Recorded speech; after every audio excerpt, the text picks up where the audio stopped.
Hi guys, welcome back to my channel. If you're joining me here for the first time, my name is Datari Ladejo and this is the D-Lo. So today I have a little bit of a different video for you. So if you remember in my introduction video, which I will link down below, I told you that I'll be talking to some people about their success journeys and just basically talking to people that have become successful to help us in our journey towards fulfillment, living a more fulfilled life and attaining success in our own personal lives. So I'm so honored to have had an interview with Dr. Chanita Foster, who is a UN ambassador, a philanthropist, a life coach, a speaker, an author, and the one that I love most, a documented millionaire. So I wanted to find out how I can get that money, how I can live a more fulfilled life, and also she's the author of a book called Girl, I'm Not Tripping, I'm Depressed. Now, I know that depression can be a bit of a swear word. It's something that isn't always discussed openly. So I talked to her about her book,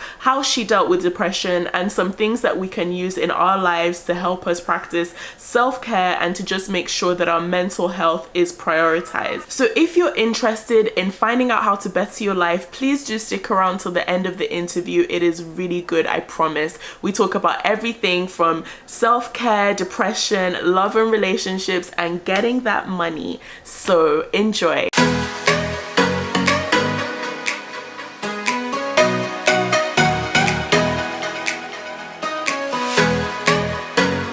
Dr. Chanita, please just tell us a little bit more about yourself, your journey, and what led you to even write the book, Girl, I'm Not Tripping, I'm Depressed. Obviously, we know you had an experience with depression, so what actually inspired the book? My journey through my business success, my purpose work, it has been a long one, and depression has been a big part of it.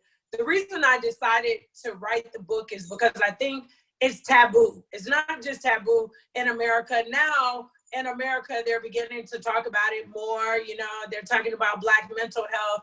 They're talking about self-care. But back in 2014, when I was really going through it, and I realized I was thinking, because I know we're both mothers and we're speaking on postpartum. I suffered from postpartum, but not even really knowing what that was or how to deal with that. I decided that I wanted to write a book, not just for women, because guys ask me all the time. They say this title says girl. I'm like, no, it's for everyone. To write a book about depression. Now, the word tripping, I just want to define that because that's like a slang word. So I was born and raised in Detroit, Michigan. And if you look in an urban dictionary, the word tripping means very emotional. You can't explain it, acting sporadically. And so when I was growing up, when somebody wasn't acting of sort, people would be like, oh, that person's tripping. So if you had an aunt, everyone would call them the crazy aunt, or they would be like, Aunt Sharon, she's tripping. And so that word tripping just basically means that the person is acting out of normal character. So when I was suffering my depression, I would hear people either call me crazy, say she's losing it, or say I was tripping, because that's the slang word where I'm from. And so the title of the book came, Girl, I'm Not Tripping, I'm Depressed, because I was tired of people saying that I was tripping or I was acting out of my character. Wow, that's really interesting because, as you know, I'm a Nigerian, and I think that in Nigeria, depression is something that isn't discussed a lot, and a lot of people may actually be going through it, but they may not be able to recognize or understand because it's something that is not talked about. We're taught to kind of like just chin up and deal with things and keep it moving. Like depression is almost like a form of weakness. So there was something that you said in your book. You said that when life happens, we must learn to recognize it. So I wanted to ask you, what were the signs in your life that led you to know that, you know, you were going through this depression, that you were going into a dark place? And for people out there that are watching, what signs can they pick up to know that maybe, I know it's not a one size fits all, but what signs can they recognize to know whether it's just like a little bad patch or whether they need to actually seek help for what they're going through? Okay, since you said Nigeria, I have to say a beg. Okay? So I love Nigeria. You know, I love the entire continent. Yeah. Africa, but there's a special place in my heart for Nigeria. So shout out to my Yorubas, my Igbos, my Yay. Deltas. Oh, hey, I'm covering all my Yay. tribes. But depression, like you said, is not a one size fit all. But here's some of the things that I really do think that you can look out for. Number one, when you can't seem to control your emotions, it's okay to feel down. It's okay to cry. But when that emotion takes over for an extensive amount of time, I think you need to recognize that there's an issue. You know, I hear some people say I cry every day. If you cry every day, that's not normal. It's not a normal emotion to cry every single day, even when you're grieving. I spoke about grieving in my book. Yeah. You know, I'm from Detroit. I think my state match is closest match to Nigeria. I hear it all the time. We are born and bred strong. We are born and bred to suck it up. We're like the toughest in the United States, if we ask me. There's this saying we have, Detroit versus everybody. And so I was mentally and emotionally raised to like tough it up and to be strong. And so we don't learn how to mourn. We don't know how to have a disagreement and to get over that disagreement. We don't learn how to deal with emotions within family and within marriage, because we're taught that those things, you're supposed to just take it and then keep it moving. So the first thing I would say is that if your emotions are becoming uncontrollable, if you're crying every day, if you get sad, in my book, I talked about I was in a closet. Nothing is normal about sitting in a closet for 3 to 6 months. I don't even know, you laugh, but in my book, I'm like, what kind of friends and family do I have? Why did you guys let me sit in a closet for 3 to 6 months trying to mentally and emotionally and spiritually figure this out? So the first thing is the emotions. The second thing is when the things that you used to do no longer make you happy, then there's an issue. You know, there's a lot of things that a lot of us do that just make us happy. So if your pastimes no longer get you excited or make you happy, there's an issue. So if you're a person, I'm hypothetical, you like to read, but now reading is a nuisance to you. It doesn't feel good. It's aggravating. You want to pay attention to that. If you have certain friends that when you're around them, they make you feel good. They make you smile. But now when those friends come around, you're like aggravated that they're there. Like, why am I even friends with them? Why are you here? I don't want to go out to lunch or have dinner. So there's things that you can pay attention to, especially if a person is in school, if your grades drop drastically, if you're a rock star at work and now your things are being turned in mediocre and your boss are saying things. These are all things that are collectively that are now showing you the signs that there's something wrong and that, of course, you could be going into a depression. Okay, thank you so much for pointing out those indicators. So I wanted to know, imagine someone is in that situation and they've started to recognize some of these signs. Does it necessarily mean that they have to go and seek medical or professional help immediately? Or are there things that you can do within yourself or by yourself to pick yourself up when you're starting to recognize these signs?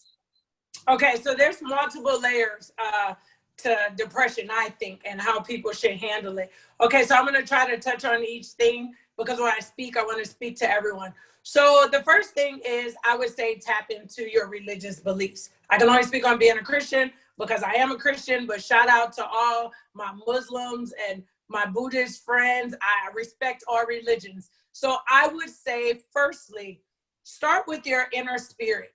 If you're a person that prays, if you have a pastor, start there.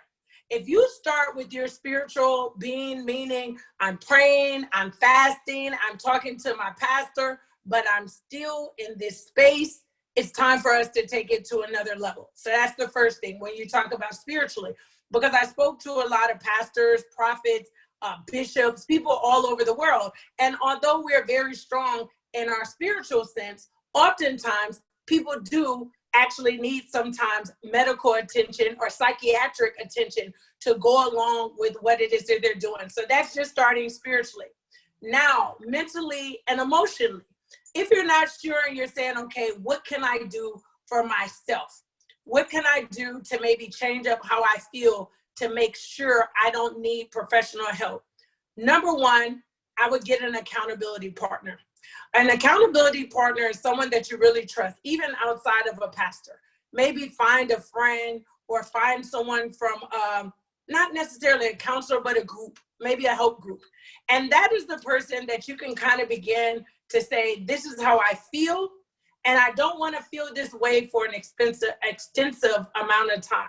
So I have an accountability partner. If I'm down for more than 3 days, my accountability partner knows that now we need to do something else. What can we do to shift this energy? You know, I'm going to be transparent. I've taken various medications. I don't like drugs. I'm one of those people, I don't think you need to take drugs to cure everything. But yes, I have taken prescription drugs at my lowest part. So if you might need to get to that point where you need something that might need to bring you out. After your 3-day period with your accountability partner, and you're still low, maybe there's time to say, okay, it's time to seek medical help or seek psychiatric help, someone that can talk me through some of the things that I'm feeling.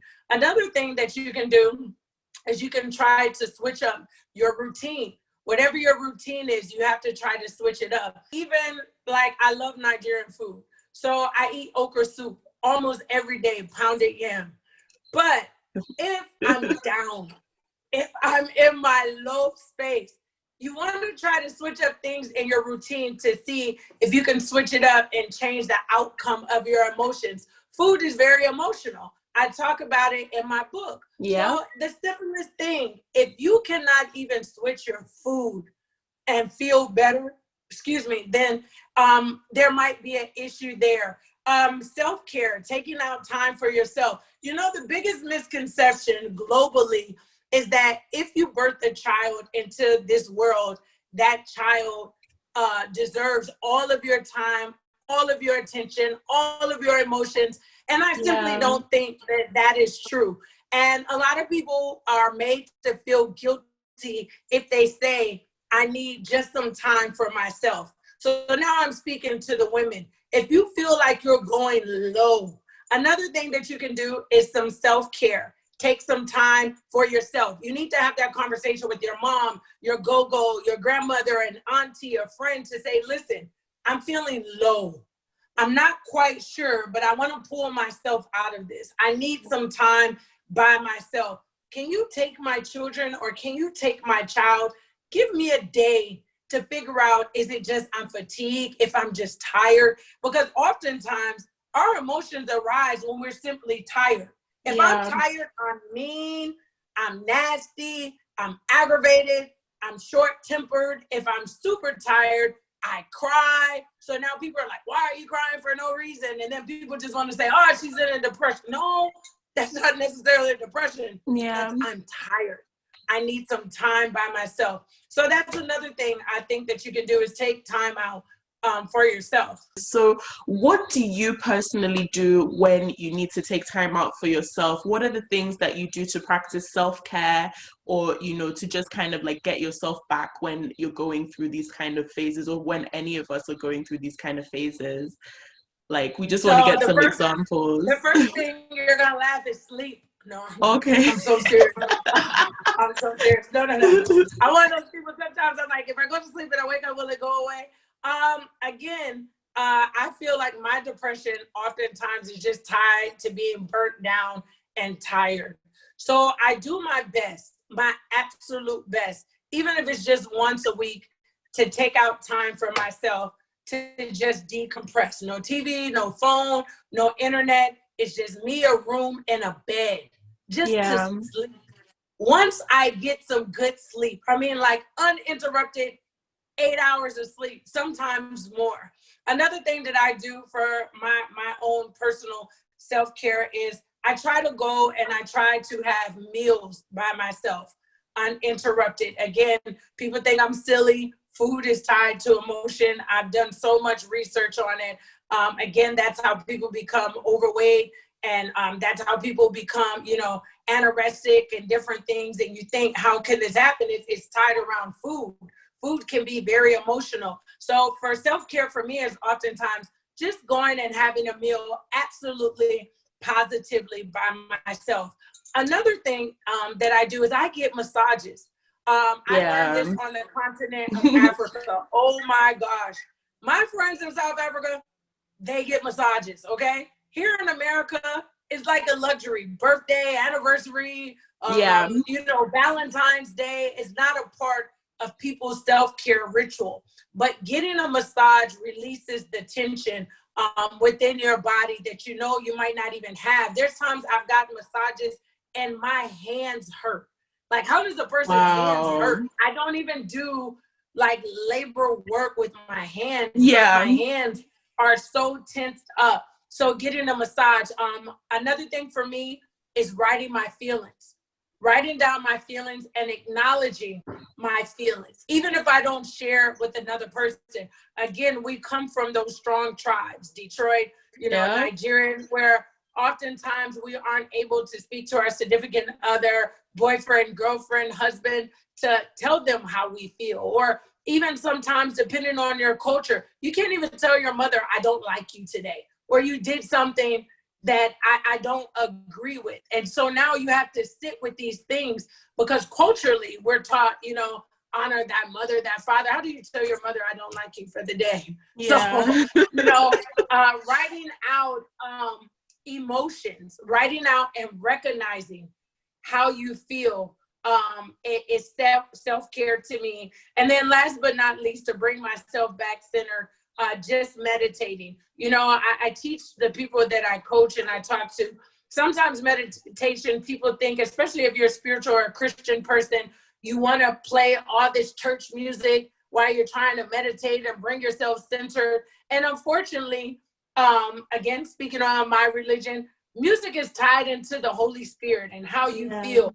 So one song will trigger you, and next thing you know, you're laying on the floor and crying and God, Jesus. It's true. It happens. Yeah. Yes. And so you're leaving this space of, here it is, I just wanted to meditate and center myself. And now I'm engulfed in the Holy Ghost and I'm crying and, I'm thanking God, and there's nothing wrong with that. But pure meditation is really trying to ground yourself in being quiet and wanting to hear the voice of God and the Holy Spirit, and wanting to be able to hear your inner voice and what it is that you feel. So when you meditate, don't use like gospel music, don't use Christian music. Use like a peaceful waterfall. I downloaded all these different sounds so I can just get myself centered, to be quiet, just to hear. And if the Holy Spirit decides to show up, if God has a word for me in that moment, it's fine. But I don't transform it into something spiritual in that moment when I'm trying to ground myself and just center myself to say, okay, what's going on? Let me be quiet. So those are some of the things that I do. That's really helpful. And it's interesting because I know that we're often taught to meditate to worship music as Christians. So it's interesting. And I think that actually makes a lot of sense, because when you are trying to ground yourself, you're trying to empty yourself and empty out your thoughts and literally clear out your mind and just center yourself. So it's really important. And thank you very much for pointing that out to us. So really quick on that. It's so funny, if I turn on a Fred Hammond or a Marvin Sapp song right now, with me and you in the middle of an interview, I will begin to cry. It tugs at your heartstrings. Go into praise. My hands are lifted. I'm on my face. And now, people will debate, well, isn't a spiritual release the same thing as like meditation and personal? It's not. The journeys are completely different. I think you need both. I'm not saying you don't need both, but personal, quiet, release meditation, I personally feel is hard to do when I'm trying to spiritually worship God and release from a spiritual sense. Yeah, very true. Very, very true. So, taking it over now to your journey into being a millionaire, your journey to actually making millions, which is the aspiration of a lot of us, myself included. I basically, one of the reasons that I started this channel was because I wanted to share my journey with people, and I'm on a journey to fulfillment and, just basically becoming a better person, a better woman, better wife, better mom, just an all rounder. And financial prosperity and financial success is one of the things that definitely I aspire to. And I'm sure a lot of people watching do as well. So could you tell us a little bit about how you became a millionaire, or any mindsets or any tools that we need to adopt if we want to get into, sorry, let me take that back. So can you tell me a little bit about, how you became a millionaire, your journey, and any tools? I know that they have the millionaire mindset. I've heard of this millionaire mindset, that people that actually make millions, are thinking about things in a different way. Is that true? I mean, what can you share with us about your journey to, financial success and prosperity, especially as a woman, making millions by yourself? It's amazing and very, very, commendable. So what can you tell us, or what can we take away from your journey to also financial prosperity? Um, so there's a couple things. I will say, made a lot of money in my life, lost a lot of money, spent a lot of money. Okay, Uh, okay. but on that journey, so when I say a millionaire and I've made it, lost it. When I say documented, I was able to document that through a journey when I was involved in network marketing. So I was involved in a network marketing company, which taught me so many things that actually allowed me to apply it to my everyday business life in order for me to go to the next level and to continue to make that kind of money throughout my life. There's a couple key words I'm going to point out, and I'm in different stages of it, but the first one is sacrifice. A lot of times people say, I want to be a millionaire, I want to make this money, but they're not willing to sacrifice something. And I can tell you for free that on that journey and the 3 years that I did it to hit that mark, I had to sacrifice a lot of things. I sacrificed my entire personal relationship that went to crap. I had to sacrifice my children. I could not be at every birthday party, every cheerleading competition, everything that they had going on with school. And I think that sets a lot of people apart from the people that are inspiring to be and the people that just be. When you look at a lot of successful people, oftentimes they sacrifice things that most people aren't willing to sacrifice. Yeah. And until you get to that level, some people might not make it to that level as fast because they're not willing to sacrifice. I didn't go to every funeral. I couldn't go to every, family event, especially when I was in the thick of things of trying to make that happen. I needed to be on a stage. I remember one time amongst 2,000 plus people, my uncle, my favorite uncle, had just passed away. I'm in South Africa, and literally I'm walking on stage, not even able to grieve. I couldn't attend the funeral or anything because I was locked and loaded into the project that ultimately brought me to my millionaire status. And it was tied into that, the money. I had to be there in order to make that kind of money. So the first thing is sacrifice, and not just your time with your family. You're going to have to sacrifice some things. Shout out to the Indians, the Mexicans. They do it best. Oftentimes they move into one house. That I've been to some of my friends' house because I'm friends with different people all over the country, all over the world, and different nationalities. And you'll find them in one house, 2 bedrooms, 15 people, all working on the same common goal. And to me, that's sacrifice. In my country, that's very rare to find a person that's saying, I'm willing to even share a house with 5 people. Because their mindset is, I'm not sharing a house with 5 people, down to food. I remember I was meticulous about, as big as my family is, I'm like, we're spending $100 a week on food. If you can't make it work. And I mean, it was because I was investing and moving and making sure that I were doing things that were financially sound. So the first thing is sacrifice. The second thing is consistency. I think when something doesn't happen fast enough for people, they give up on it very quickly. We live in a microwave society. Shout out again to everyone on the continent of Africa. When you guys cook, you cook. Even in Jamaica, if you make oxtails, you don't make oxtails in 20 minutes. It's a day's process in order to make oxtails. The same things can go as jollof rice. So you have to treat your business life the same way, that the recipe and the things that you're putting together to cook up the success is not going to happen overnight. If I cook jollof rice in 5 minutes, or I cook a jollof rice that takes me 2 hours, the one that takes 2 hours is probably going to end up being the better portion, the better serving than the 20 minutes. So you have to be consistent. Consistency is the biggest part of being successful. You have to be very consistent in what it is you do. If they don't buy the product, you have to keep selling. If they don't join the YouTube channel, you have to keep going. That's why I started this interview saying, doesn't matter to me if it's one person or 1,000 people. As long as I make an impact, then you can grow from there. So you have sacrifice, you have consistency, and then last but not least, I use the WIN formula. What's important now? When I'm working on a goal, when I'm working towards financial success, I can only do what's important now. It sounds like the sacrifice, they kind of go hand in hand, but the WIN formula is what's important now. Because you get a person, they say, I want to start a YouTube channel. Oh, I want to sell hair. Oh, but they're selling hand sanitizers now. Oh, I want to do a mask. Oh, they have a contract from government. It's like, you'll be good at a lot of things. You'll never be great at anything. And so on my millionaire journey, I was consistent and focused. The main thing was the main thing.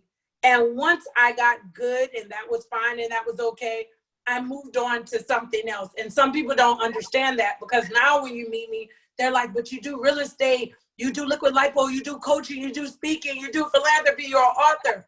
But through each journey, the main thing was the main thing until I hit financial success. And then I moved to the next thing. Generally, women, you know, especially in this day and age with the economy, we're trying to do more than one thing. You know, a lot of people try and have a side hustle, but I like the fact that you said put your main thing as the main thing. And there are a lot of examples. I mean, look at Rihanna. Rihanna started off as a singer, got good at that, moved over to acting, got good at that. Now she's dominating the makeup space, you know, and you know, beauty and clothing and everything. So I think it's very important what you've said about literally taking one thing at a time. But along with that question, I wanted to just ask you before you go on, can women have it all? Can we have everything? Can we, you know, I've heard someone say that women can have it all, but you can't have it all at once. Is that what you feel? Can we have a good career, have a business, you know, have a marriage, have kids? Can we have everything? Or do one of those things have to suffer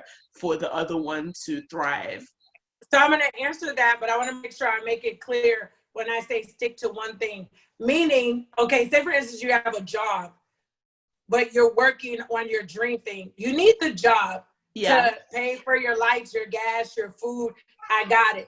I'm saying if your secondary is something that you're inspiring to make extra money, the main thing is the main thing, and work on that. Don't keep switching this thing over here that you're building and you're growing. Because I understand a lot of people, especially going into an entrepreneur, it's something you have to grow into unless you inherited a lot of money. So you start off with a job, but maybe on the weekends you're working on this thing. So I wanted to be very clear.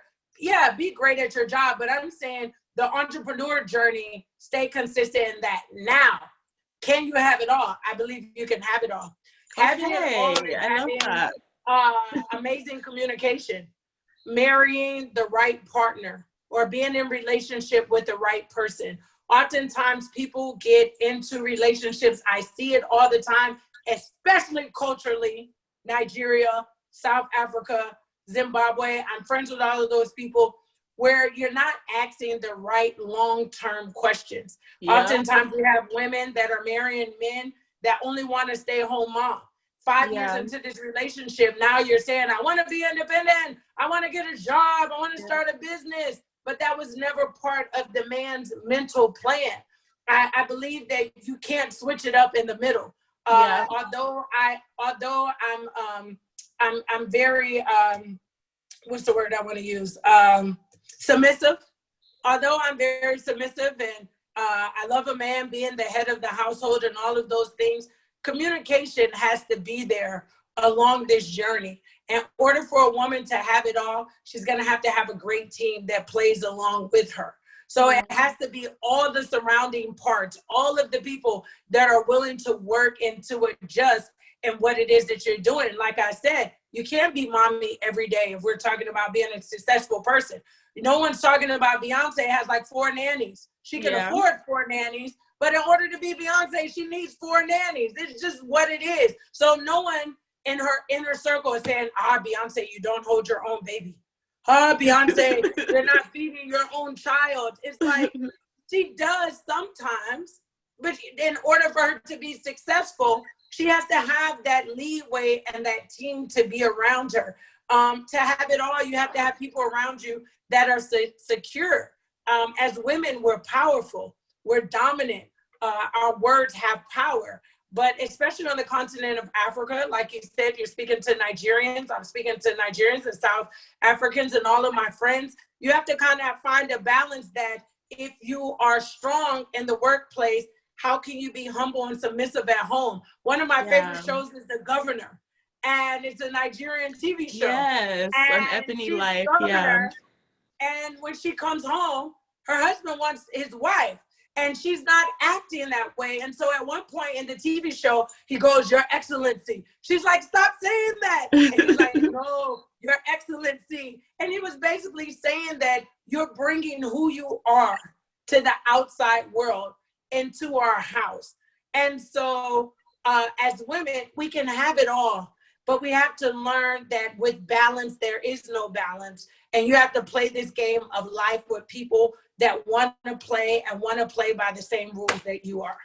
Thank you so much. I completely agree with you. We are literally nothing without our support system. So I completely agree with everything that you've said. And I'm going to ask you one last question because you piqued my interest when you said that we're not asking the right questions. Now, I wanted to find out what are the right questions that you think that women, because I also do talk about relationships and marriage on my channel. So I want to find out what are the right questions that women need to be asking so that you don't end up in a situation where you're an ambitious woman, you have goals, you have things that you want to achieve in your life, and you don't ask the right questions. You get into a marriage or let's say a long-term serious relationship with someone that kind of wants to like just dull your shine, wants you to stay at home and like basically, you know, not achieve all of those things. What are the questions that you can ask to elicit from the beginning whether this guy's a keeper or not? I mean, the upfront, honest questions. You know, when you're dating or if you're already married, you have to double back. Hey, I want to ask you a question. How do you feel about me working? What do you mean working? How do you feel about if I go out and I pursue a job? They might say, "Oh, that's fine." How would you feel if I have a career? Well, what do you mean a career? Something that I'm actively working on that may take away my time from the household. What is your expectations? My kid's dad, when I was going through my journey, he doesn't care about home cooked meals. But if I'm dating a Nigerian or a South African or a Zulu, I can tell you for free, they're like, my food needs to be ready when I get home, before you get home. So it's these conversations about what are your expectations of my time within the household? What does it look like when we have children? Are you expecting me to do everything with our children? Is it okay if I get help? Can I get a helper? Shout out to everybody on the continent of Africa, all the countries where you can afford a helper, because in these United States of America, if you have a helper, you're not even a millionaire, you're almost a billionaire, because child is expensive over here. They are. It's expensive, okay? Yeah. I don't have a helper in the United States. I have a helper. It is not easy. It's not easy. But asking those questions, what does it look like if I have someone else help me with the children? Here's another question. How would you feel at some point if I make more money than you?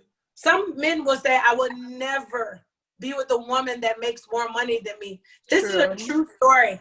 My best friend, he's my best friend now. We've been friends since high school. He's went off in the world. He became a professional football player. He's now on television. Shout out to Karan Riley. He's on Ambitious. He's done a lot of Tyler Perry things. He's on Sinners and Saints. If you have Netflix, he's on every Christmas movie. Like literally, his name is Karan Riley if you Google. Do you know when we were children, when we were young and we started to drive, he had got a brand new Ford Explorer. I got a brand new Ford Expedition. My car was bigger than his, and my car cost more money than his. He looked me in the face and said, "We will never date. You have a car that's better than mine." Wow. We have been best friends now for over 30 plus years. And I took that lesson from even as a child. He said it. Now imagine if I kept trying to push to date this guy who's telling me out loud, "I don't want to date you. You have a car that's better than mine. Technically, you have more money than me." There's men out there that don't want to date successful women or that make more money than them. So you have to ask those questions. And if you're a person that you know that God birthed something inside of you, I've lost a lot of personal relationships. God birthed me as a people person. And everybody can't deal with me wanting to travel the world and to save people. It's a hard task. It's like that even with pastors. You have people going in and out of your house like Union Station. You're always trying to take care of the hopeless. And it's not easy, you know, for everyone. Imagine getting in a relationship and being married to someone that doesn't even believe in your purpose or believe in your actual work. So just asking the questions. And if you're already married and you're stuck, and when I mean stuck, I mean you can't really shift into what you want to do, you have to be very transparent on what is the compromise. Because we have to be able to find a compromise. Love is about a compromise. So you might not want me to start my own business. Can I partner in someone else's business? Yeah. Or you might not want me to spend, 10 hours out of the house. Can I spend 5? So you have to talk to them. You have to feel it out. You have to make sure that you give it to them in love and understanding. And especially when it comes to men, that you're not trying to be better than them. Yeah, very, very true. And just to add to what you're saying, also, I think it's really important that women don't have this concept of, faking it. So trying to basically be everything that the man wants you to be while you're dating, cooking every single day, fresh meals, cleaning the house, and then you get into the marriage and you're overwhelmed. Like, just keep it real. That's what I did with my husband. I tried to just in fact, I would say that he's the first guy that I ever dated that I kept it 100 with, because I was like, look, if this could potentially lead to marriage, I don't want a situation where I trap myself with acting like, superwoman, super wife, super this, and I can't live up to those expectations. So first of all, I just want to really, really thank you so much, Dr. Chanita. This has been such an amazing interview. I've learned so much about you. Before we just close off, I wanted to just find out, do you have any words for us? 2020 has been a crazy year. I think a lot of people have been overwhelmed, have been stretched, and maybe some people are dealing with a lot of things, heaviness, maybe leading to depression, or people have goals that maybe they had planned from the beginning of the year that they weren't able to achieve. So I just wanted to find out if you can leave us with a final kind of like message, something that you can speak into us or tell us, for people that have gone through a lot, which a lot of people have this year, whether you have like a message of hope or any final words that you can leave with us. I'm going to leave you with hit the reset button. Life is constantly about change. You have to be open and ready for change. You have to adapt. The world is ever changing. So now is the time for you to grow, to learn. And like I said, to center yourself, to reset. I don't think things will ever go back to exactly the same as they were before. And you have to be open for that. Change is hard for so many of us, even for me. During quarantine, I literally was locked down. Like, what am I going to do? I travel the world every 2 weeks. I'm used to being on the continent of Africa, be it in Nigeria or South Africa. And for the first time in my life, I found myself in a position not even knowing what it is that I wanted to do.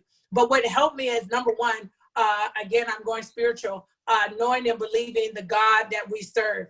And I know the God that we serve, that we're going to come out in the best of this. There's so many verses that I can go to in the Bible where they had to go through so many things in order to get to what the actual main thing was that was going to benefit and change their life. But also, too, I think a lot of us needed to reset. We needed to understand what's important, what's not important, and what it is that we need to actually focus on. So listen, hit the reset button, start over, be open to change, and just know that bad times or hard times, they don't last forever. It may seem like forever, but even history shows that, throughout history, every bad thing that ever happened, from war to oppression to phantoms to anything, that there was a time that change had to come. So it's coming, stick in there, and just keep hitting the reset button. Thank you so much, Dr. Chanita. And for anyone that hasn't gotten her book, Girl, I'm Not Tripping, I'm Depressed, it's a really good book to get, whether you're dealing with depression or not. It's just a good, uplifting book. She shares her story. I didn't want to go into her story too much in this interview because I want you to get this book. It is amazing. So I will link it down below in the comments section. Please do continue the conversation, share your stories. I'll also link Dr. Chanita's Instagram handle and how you can contact her, so you can keep abreast with what she's doing, what's going on with her life. I follow her on Instagram and her page is also popping. So definitely I will link that down below. Thank you so much for honoring me and having this interview with me. I'm so blessed. I feel so honored. I've taken away so much. I'm really, really grateful, and I'm sure the people watching would have as well. So thank you so much. All right, talk to you soon. So I hope that you enjoyed the interview and found it very insightful and as helpful as I did. And basically take away all of the principles that she said, and I hope to hear stories of how it impacted your life and how you're getting that money and living a more fulfilled life. Now, please don't forget to like and subscribe and turn on the notification bell so you get notified anytime I have a new video. I will try and do some more of these interviews from time to time, once in a while, with people that are successful, so it can help us in our journey to become better versions of ourselves. So thank you so much for watching, guys. See you in my next video. Bye.